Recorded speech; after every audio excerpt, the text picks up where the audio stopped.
श्रीमदाम चंद्राय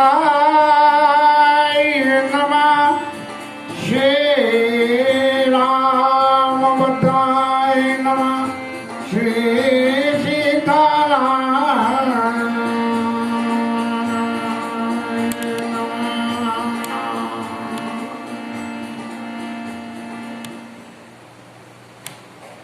पिछली कथा में भगवान रामचंद्रमा से सीता जी के मुख की तुलना करते हुए कुछ अपनी अभिव्यक्ति की थी, जिस प्रसंग को आगे बढ़ाएंगे।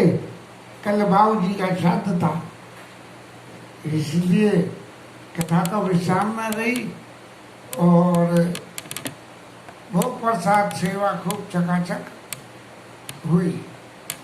भगवान कहते हैं जन्म सिंधु पुनि बंधो विषाद दिना मलिन सकलंक सिय मुख समता पावकिनी चंद्रमा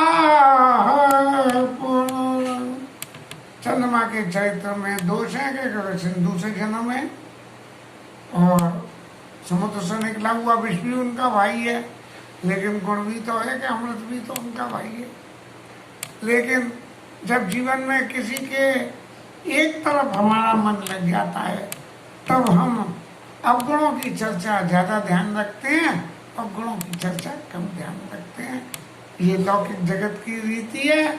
भगवान राम इस लौकिक जगत में अपने लीला स्वरूप को लेके आए हैं, इसलिए वो सबरे काम करते हैं जो लौकिक जगत के लोग बात करते हैं। इसका मतलब ये कदापि नहीं है कि भगवान जो कुछ कह रहे हैं वो उनके भगवत स्वरूप के अनुकूल है लौकिक जगत। क्योंकि लक्ष्मण जी को शक्ति लगी और भगवान विलाप करने लगे, और विलाप करने में भगवान ने यहाँ तक कह दी कि वर अपयश सहतेव जग माही और नार हानि विशेष क्षति नहीं। अगर मेरा को भले ही संसार में स्त्री चली जाती तो चली जाने देते, और संसार में अपयश होता है कि अपनी स्त्री को भी नहीं बचा पाए तो यहाँ, लेकिन स्त्री का खोना कोई विशेष नुकसान नहीं है। अब तुलसीदास बाबा ने लिख तो दिया, लेकिन लिख के जैसे ही उनको ध्यान में आया कि अगर इस चीज को फॉलो करने लग जाएं तो लोग ऐसी ऐसी बातें करने लगेंगे कि भाई स्त्री और पत्नी की तो कोई कीमत ही नहीं है, वो कोई विशेष हानि विशेष ही हानि नहीं है। इसलिए बाबा ने अगली चौपाई में एक लाइन लिख दी, उमा अखंड एक रघुराई। शंकर बाबा कह रहे हैं कि भगवान राम तो अखंड हैं और एक ही हैं। बोले जे कौन है?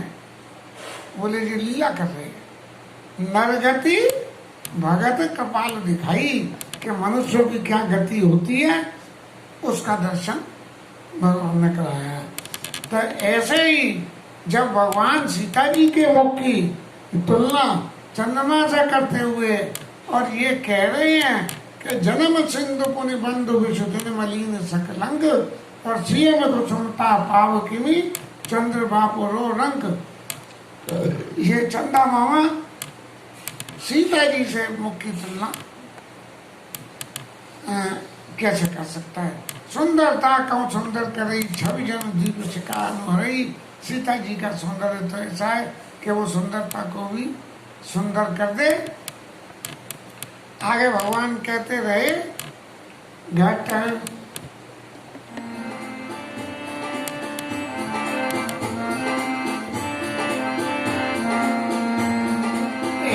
घटाई बढ़ई बीरा इन दुखदाई यथई लाओ निज संगई पाई कोक चोक प्रद पंकज रोई न बहुत चंद्रमा कोई बेदे कपट कर दीने कोई दोष बड़ अनुचित।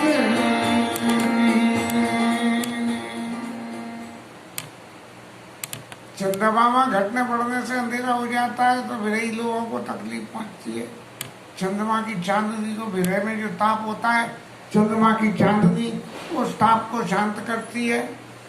और जब चंद्रमा नहीं निकले घटने बढ़ने में अमावस्या के पास, तो उनका ताप कम नहीं होता है।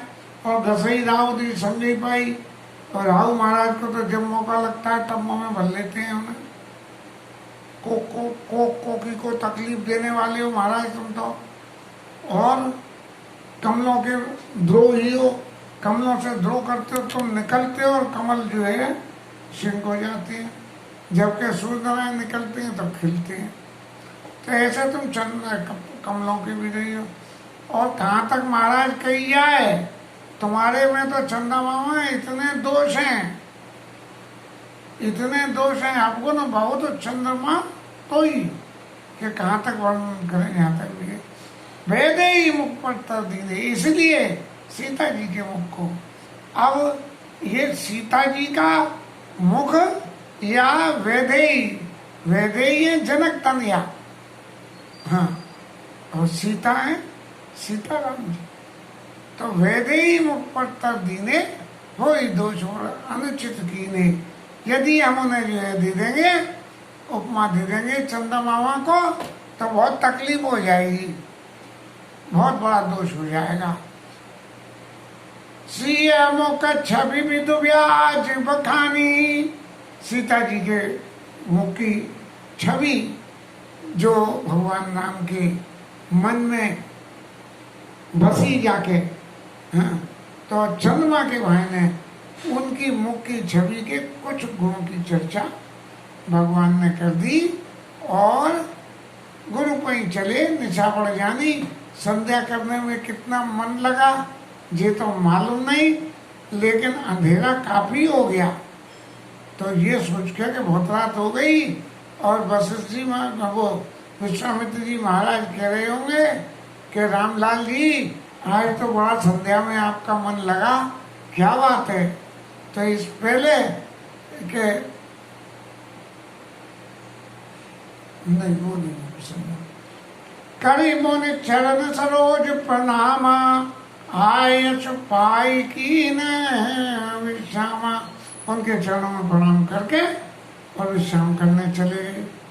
अब सही मायने में इस जगत की लीला में जो अभी तक की लीला का वर्णन करा गया है, उस लीला के वर्णन के हिसाब से तो महाराज ठाकुर जी को रात भर सोना ही नहीं चाहिए, क्योंकि मन में तो उनके चंद्रमा बस रहे हैं और सीता जी के मुख से तुलना हो रही है। तो ये तुलना में क्या निद्रा आ जाना सहज नहीं है। लेकिन यहाँ पे इस बात को गोस्वामी जी साइलेंट कर गए और आए सुपाई कीन विश्रामा, उन्होंने जाकर विश्राम कर दिया। और फिर ये कैसे पता लगा कि उन्होंने रात्रि में कितना विश्राम किया है? बोले विगत निशा रघुनायक जागी। रामचंद्र जी पहले ही उठ गए, जैसे ही सूर्योदय का समय हो उससे भी पहले ही कुछ उठ गए 2-5 मिनट। और विगत निशा रघुनायक जागे और बंधु बिलो को कहने से लागे। लक्ष्मण जी को देख के क्या कहने लगे कि ओए अरुण लाल लाल सूरज के आ गया, और पंकज को, कमल को, कोक को, कोकी को, इन सबको सुख देने वाला है। बोले लखन जोड़ जुग पानी, और प्रभु प्रभाव सूचक मृदुवानी। लक्ष्मण जी तो भगवान राम के उस लीला स्वरूप को भी प्रत्यक्ष भगवत स्वरूप के रूप में ही दर्शन करते हैं। और उन दर्शनों को करते हुए बोले अरुणोदय सकुचे कुमुदा, और उडगन ज्योति मलीन, तिमि तुम्हारा आगमन सुनी, और भय न पति बलहीन। अरुणोदय सदृश कुमुद। कुमुद जब रात को खिलते हैं तो कुमुद तो सुखड़ गए, और उद्गन ज्योत मलिन, तारों की ज्योति ज्योति वो धीमी पड़ गई, धीरे धीरे सोना हो जाएंगे रचुने। कैसे है ये लीला, क्या हो रही है? बोले तिम तुम्हारे आगमन सुनी। जैसे महाराज जनकपुर में जो इतने सारे राजा महाराज पधारे हुए हैं, और जब उन्हें पता लगा कि अयोध्यापति राजा दशरथ के सुपुत्र राजा रामचंद्र पधार रहे हैं इस धनुष यज्ञ में, तो उन सबकी ऐसी गति हो गई कि उनकी सारी ज्योति चली गई। किसी को कुछ यही नहीं लग रहा कि हम तो बेकार यहाँ के समय बर्बाद कर रहे हैं। सब नपन खत करियो जी नारी, सब नपन खती करियो जी नारी, तारी सकई चाप तम बाकी सारे राजा जो है तारों की तरह से उजिता करने वाले हैं, और लेकिन धनुष रूपी जो अंधकार है उस अंधकार के अंधेरे को नहीं मिटा सकते हैं। कमल को मत कर नाना, हर से सकल निशाब साना, रात्रि बीतने से कमल सुखी हो गए, को हो गए, भोरे होने लगे। ऐसे हर से सकल निशाब साना, इस संसार में ये चाप के अंधकार की रात्रि मिलके जो हर्ष हो रहा है, ऐसे ही प्रभु सब भगत तुम्हारे, वही यही टूटे धनुष उखाड़े। आपके सारे भगत जब आप धनुष तोड़ दोगे ना, तो ऐसे ही सुखी हो जाएंगे जैसा को की सुखी हुए, कमल खिल गए, भू भरे जो है सुखी।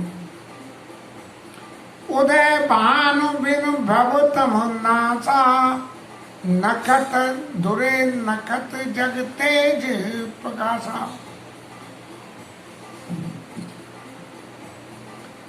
सूर्य नारायण के उगने से, के बहने से, हे रघुनाथ जी, आपका जो प्रताप है वो सब लोगों को दिखाया गया।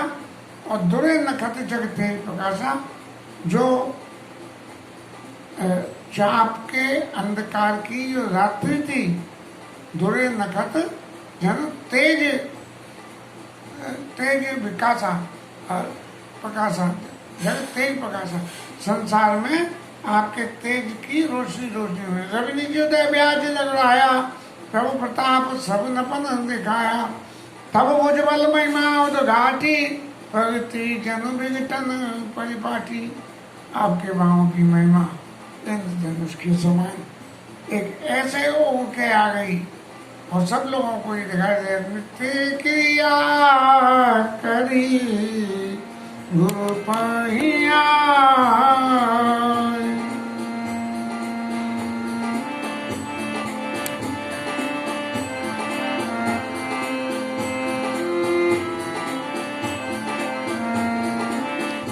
नित्य क्रिया करी गुरु पहिया, चरण सरोज सुभग शिव नारायण।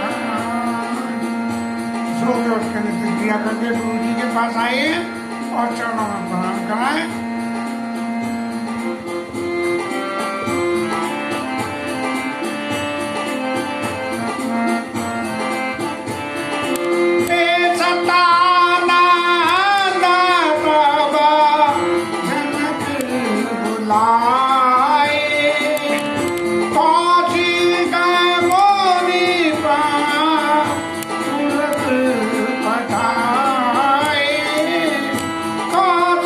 का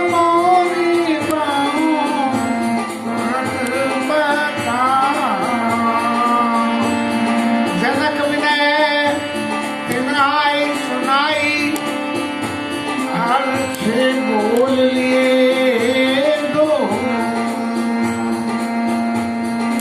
सतानंद पद पान करूं बेटे गुरु मैया चलो तात मन कहे तब बचवा जनक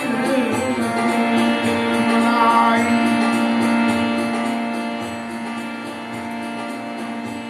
राजा जनक ने सदानंद जी को बुलाया क्योंकि राजा जनक सबरी लीला जानते थे और उनको ये अच्छी तरह ध्यान था कि ऐसा ही सबला होना है। तो उन्होंने सतानंद जी को विश्वामित्र जी को लेवाने भेजा। ये मान की बातें होती हैं, हम किसी को निमंत्रण दे आए ये मान की एक बात है, और फिर उसको किसी को लेवाने भेज दें कि जाओ तुम ले आओ, ये मान की दूसरी बात होती है। तो जनक जी ने उस मान को रखने के लिए और विश्वामित्र जी के पास भेजा कि जाओ कौशिक मुनि पर तुरंत पठाए, बोले अभी चले जाओ महाराज, देरी मत करना। और जनक विनय थे नाई सुनाई, जनक जी की विनय उन्होंने सुनाई, हर से बोल लिए दो भाई, और ये कहा कि दोनों भैया राम जी लक्ष्मण जी जरा आप इधर तो पधारो। सतानंद जी आवाज लगा रहे हैं, अरे महाराज रामचंद्र जी आप इधर तो पधारिए। और फिर भगवान ने आकर सतानंद पति प्रभु बैठे गुरु कहीं जाई, उनके चरणों की वंदना करी और गुरु जी के पास जाकर बैठ गए।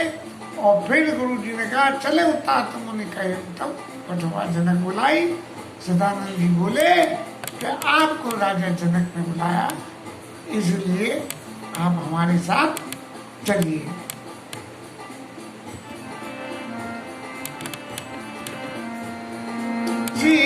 स्वयंवर देखिए जा इसका बनाई। सीता जी के स्वयंवर को देखिए, ईश्वर किसे है बड़ा ही देगा, जानते तो सब है, लेकिन फिर भी अपने मन में थोड़ा सा संकोच रख के बोलने में संकोच कर रहे हैं। विवाह की बहुत सारी रस्मों में ऐसी रस्म होती है जिनका परिणाम हम सब जानते हैं, लेकिन फिर जब रस्म हो रही होती है तो बड़ी उत्सुकता से उस रस्म का दर्शन करते हैं। ऐसे ही सदानंद जी कह रहे हैं सीता जी का स्वयंवर देखिए, देखो ईश्वर किसे भी बढ़ाई देगा। लखन कहा यश भाजन सोई, नाथ कृपा तब जा पर होई। जिसमें आपकी कृपा हो जाएगी बस वो ही यश का भागीदार बन जाएगा। हर से मोने सब सुनी बरवानी। लक्ष्मण जी की इस बात को सुनकर सब लोग बहुत खुश हुए और दीन हसी सभी सुकुमानी, और सब लोगों ने लक्ष्मण जी को राम जी को आशीर्वाद दिया और मन में सुकुमाना। मोने मोने वृंद समेत कृपाला, देखा न चले धनुष मकसाला। यज्ञ भूमि को देखने चल दिए और उनके साथ में बहुत सारे ऋषि भी थे। हालांकि रामचंद्र जी तो इन एडवांस में पहले ही दर्शन कर आए थे, लेकिन रंग वो में आए तो भाई असुदी सब पूर्वासिन पाई। सब प्रवासी लोगों को पता लगा कि अरे वो जनकपुर में 3 दिन से घूम रहे हैं महाराज, कोई राजकुमार रंगभूमि में आ गए हैं। अब तो बिल्कुल ऐसा लगता है कि हमारी भावना पूर्ति हो जाएगी। चले सकल ग्रह काज विचारी, बाल जुबान जरट नर नारी, बूढ़े बूढ़े बालक वृद्ध और क्या स्त्रियां, बाल जुबान और जवान और बूढ़े नर और नारी सब पहुंच दिए रंगभूमि में। देखी जनक वीर में भारी, सुच सेवक सब लिए हकारी। अपने सेवकों को बुला के उन्हें आज्ञा दी कि आप तुरंत सब लोगों के पास जाइए और जाके उन सब लोगों को बैठने के लिए जैसे जैसे आसन की जरूरत हो, जैसी स्थिति का स्तर हो, जिस व्यक्ति का, उसको उसी स्तर के हिसाब से उसको आसन दीजिए। कहीं मृदु वचन विनीतता बैठा रे नर नार, उत्तम मध्यम नीच लघु निज निज तल अनुहार। सब लोगों को विनती करके, जे नहीं कि कोई छोटा है तो सगरी ओए बैठ जा, नहीं, कई मृदु वचन, मीठे मीठे वचन के उन सबको जैसे उनके अनुकूल स्थान था उस अनुकूल स्थान पर उसे बैठने के लिए उन्होंने कहा, राजकुमार तेई अवसर आए।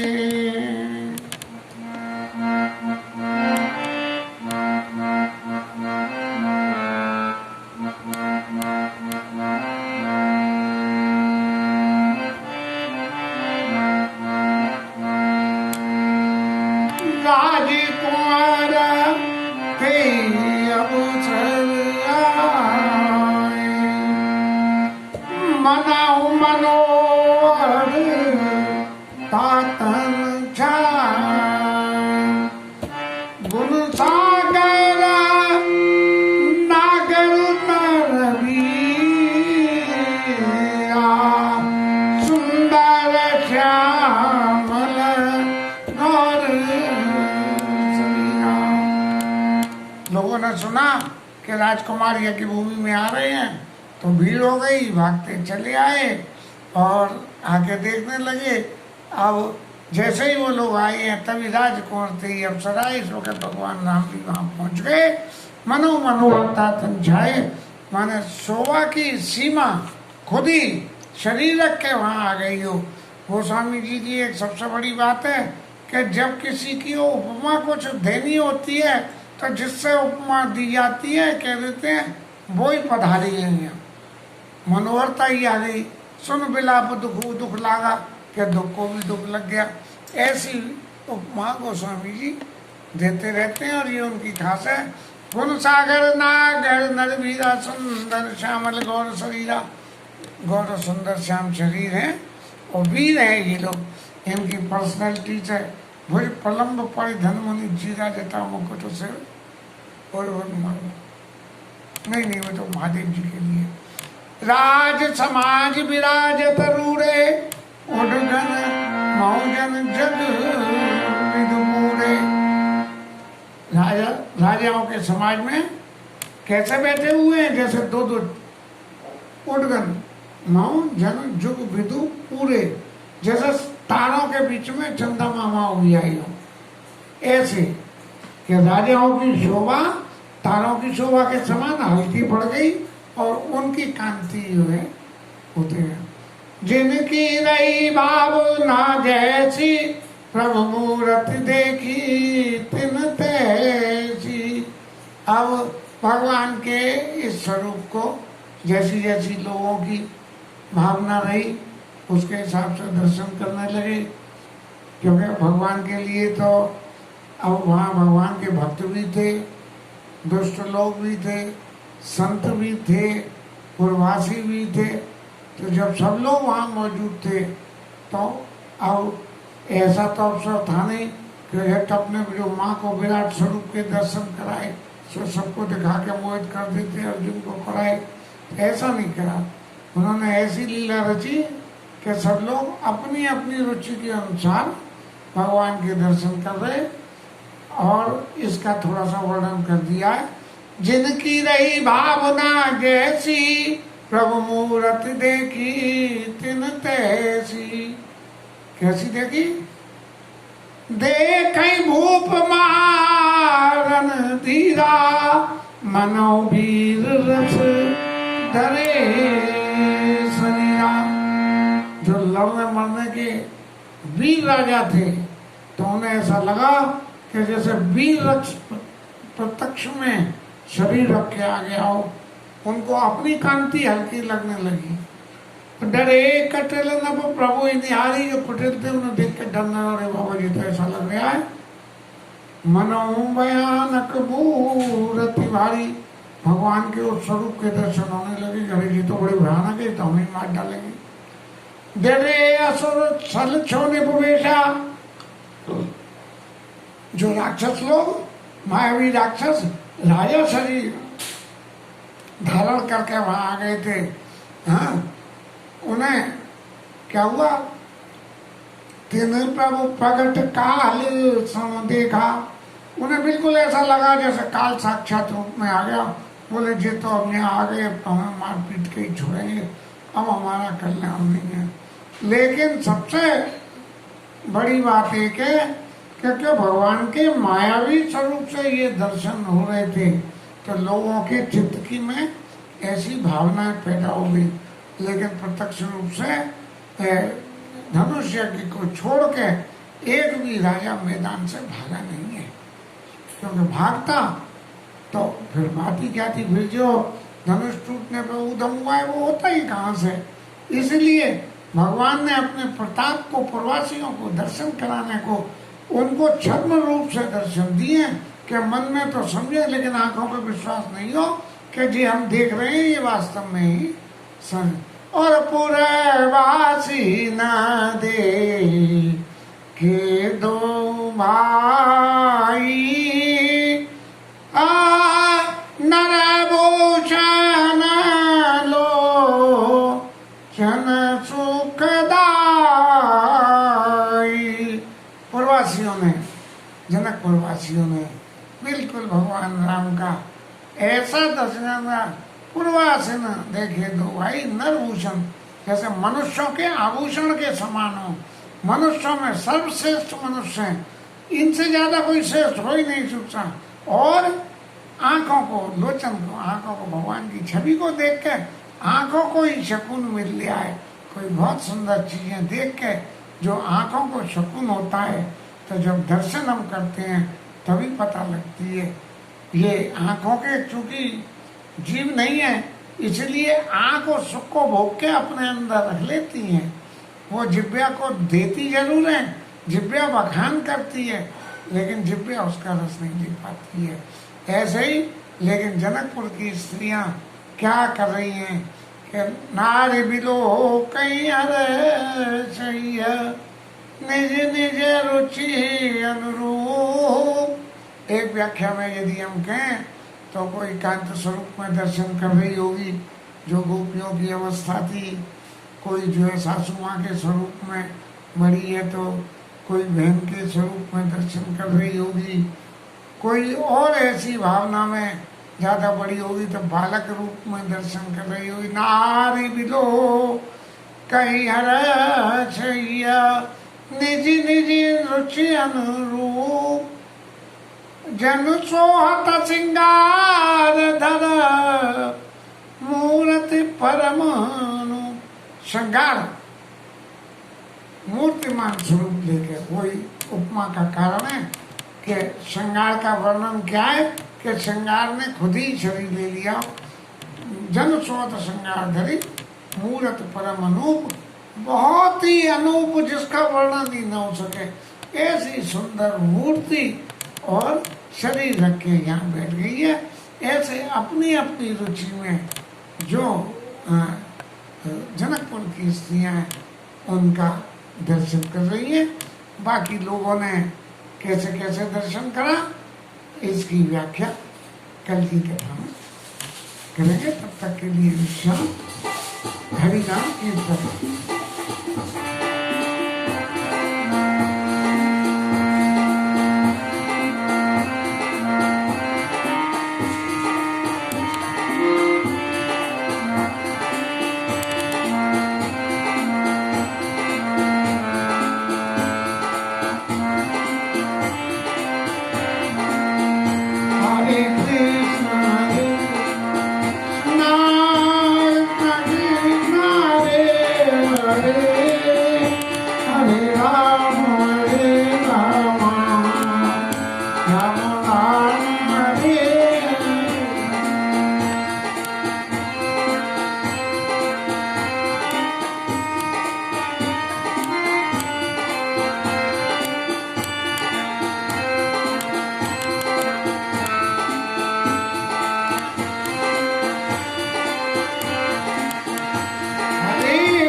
हरे कृष्ण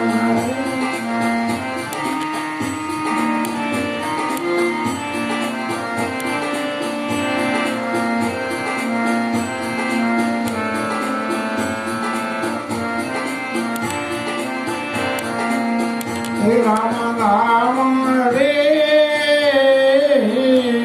हरे। राजा रामचंद्र भगवान की जय, शंकर भगवान की जय, शिवराज धरण की जय, जय जय सीता